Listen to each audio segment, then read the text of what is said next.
Сәлем достар, қалайсыздар? Мен ютубты 3 жыл бұрын бастаппын, оказывается, и тастап кетіппін. Тастап кеткенде себебім тиктокқа кірісіп кеткен. Осы тиктокты жүргізіп, оны определенный бір неге жеткізіп, одан ол қызық болмай, біраз нәрсе өзгеріп, үй алып ремонт жасап, сөйтіп ештеңеге қолым да жетпей қалды, жаңағы уақытым да жетпей қалды. Енді қайтадан ютубты қолға алып жатырмын. Как есть, қалай өмірде сөйлеймін, солай сөйлеп жатырмын. Мына жерде мына кісі 2 ай жүрген екен, мына маникюрмен. Негізі бұл кісі өзі всегда солай жүреді. 2 ай, 1,5 ай. Осы жолы маникюрға келдім, мына жерінде кішкене стукнуть етіп алдым. Көрдіңіздер, үш жағынан істеген кезде солай абай болыңыздар. Осы жолы максимально созып, бәрін көрсеткім келді. Получается, снятие жасаймыз осылай.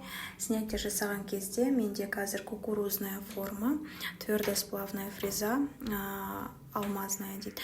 Получается, андай кукурузная фреза бар ғой, тағы да керамический. Сондай қолдансаңыздар, көбінде қыздырып жібереді. Оның үстіне оны сухожар, жаңағы дезинфекцияға салған кезде онша емес болып қалады. Менің естуімше, маған айтуы бойынша, получается, сухожарға салған кезде ол кукурузный ішіндегі темірі ісінеді екен да ыстыққа, дезинфекция жасаған кезде сухожарға. И суыған кезде қайттан орнына келеді. Сонда анау ішінде балта тістетіп қалуы мүмкін керамический фрезаның. Поэтому сондай неше түрлі опасностьтары бар. Оның үстіне ол тырс етіп сынып кетуі мүмкін болмаса. Енді бізде апил форма, именно миндальный, овальный форма жасаған кезде біз осы пилканы астынан салып пилтетеміз. Ал квадратный форма жасаған кезде кішкене тігінен қойып пилтетеміз. Сонда естеріңізде болсын. Басында мен маникюрді самоучка ретінде бастадым, кейін қызығып, просто сертификат үшін барып оқыдым. Ол жерде енді керемет оқытты деп те айтпай қойын, или болмаса дым көрсетпеді деп айтпай қойын. Әйтеуір Google-да ашып бірдеңе жазғызатын конспекті. Мен таңғалдым. Бірақ сертификатын беретін кәдімгідей печатын қойып 15 000 теңге болды. 7 жыл бұрын 5 күн оқыдық.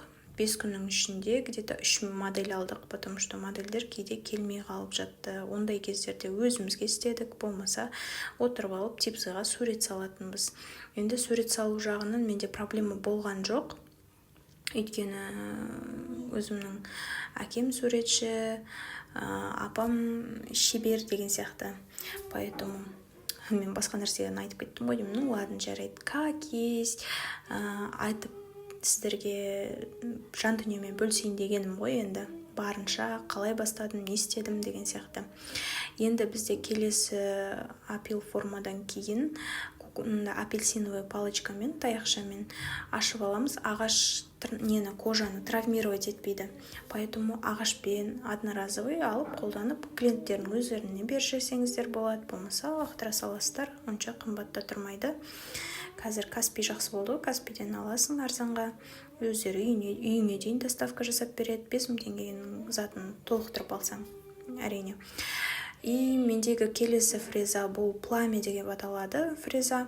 Обязательно жаңадан бастап жатқан болсаңыздар, острый тупой наконечник деген болады. Ұшы яғни кішкене сәл томалақтанған, болмаса үшкір болады. Соның сәл томалақтанғанын аласыздар, тупой наконечник деп.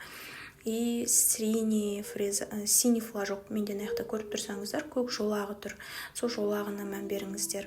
Қызыл жолақты болу керек, және көк жолақты болу керек. Мен көк жолақтыны қолданамын, өйткені опытым бар. Біраз уақыт қолданып жүргеннен кейін маған көк жолақты өте ыңғайлы. Ал қызыл жолақты ол абразиві кішкене майда болады да, және натуральный тырнақтарға, натуральный кожаға, қолға арналған. В общем, натуральный. Келесі бізде щеткамен ары қарай итереміз. Ни в коем случае бері қарай пыльды, шаңды бері қарай түсірмеңіздер. Өздеріңізге қарай, клиентке қарай итеріңіздер. Сонда сіз ашқан кутикуланы қайтадан жауып тастамайсыздар. Одан ары қарай тазалайсыздар. Вот сондай хитрость бар немножко. Енді кусачкамен тазалаймыз. кусачкамен, қайшымен, қайсысы ыңғайлы сонымен тазаласаңыздар болады. Кейде өте сухой кожалар болады, оларды кусачкамен кесіп те ыңғайсыз, поэтому оларды домалақ шар деген фрезаның қызыл жолақтысын аласыздар да, кожаның үстінен жүрсеңіздер, ол өзінен өзі үгітіліп кетіп қалады. Оны толық аппаратный маникюр дейді. Ал қазіргі біз істеп жатқан маникюр ол комбинированный маникюр, комби маникюр. Комбинированный деп айтылатын себебі аппаратпен көтереміз, кусачкамен немесе қайшымен аламыз. Вот сол себепті оны комбинированный маникюр дейді. Бұл маникюр мен сіздерге толық көрсетіп жатырмын. Ешқандай қазір даже озвучканы тоқтатып жатқан жоқпын, не видеоны кесіп тастап жатқан жоқпын. Қалай түсірдім, солай жазып, айтып көрсетіп отырмын. Мендегі мақсат просто самоучка болса да этаптарды жақсы меңгерсін, үйренсін деген ниетпен.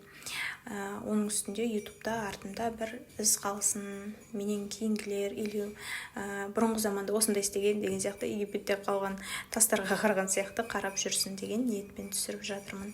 Ендігі кезек бізде база. Менің базам, мынау соңғы алған базам өте сұйық болды. Сол себепті бұл базаны кішкене жұқалап жағамыз, өйткені тырнақ қатты. Ал егер тырнақ қатты емес болса, бізге мынандай хитрость қолданса болады. Базаны осылай жағып алғаннан кейін акриловая пудра деген болады. Базаны кептірместен жатып, акриловая пудраны тырнақтың бетіне толықтай сеуіп шығамыз. Немен ыңғайлы, сомен себесіздер. Сосын соны сепкен күйде лампаға кептіресіздер. Сонда ол тырнақты әлде қайда қатты қылады. Особенно ондайды қағаз болып қалған, прям тырнақтар майысып, жұқарып, ауырады, шешкен кезде ауырады деген тырнақтарға сондай қолданып жіберсеңіздер болады. Это перед выравниванием, қыздар. Ол ең бірінші слой ғана. Оның үстінен қайтадан база жағып, укреплениясын, выравниваниесін жасау керек болады. Ендігі кезекте біз базаны выравнивать етіп алғаннан кейін қызыл түс таңдады. Менің қолымда да қызыл түс болып тұр. Қызыл түсті бояп шығамыз. Келесі кездерде енді тағы бір видеоларда под кутикулу қалай бояу керек, сол акриловый пудраның техникасын қалай істеймін, соны көрсететін боламын. Ал мынау бізде дайын результат. Сіздердің қолдарыңыздан келеді. Кезінде менде френчке ойбай, мынау қалай бояйды, аккуратно, тез бояйды дегенге қызығушы едім.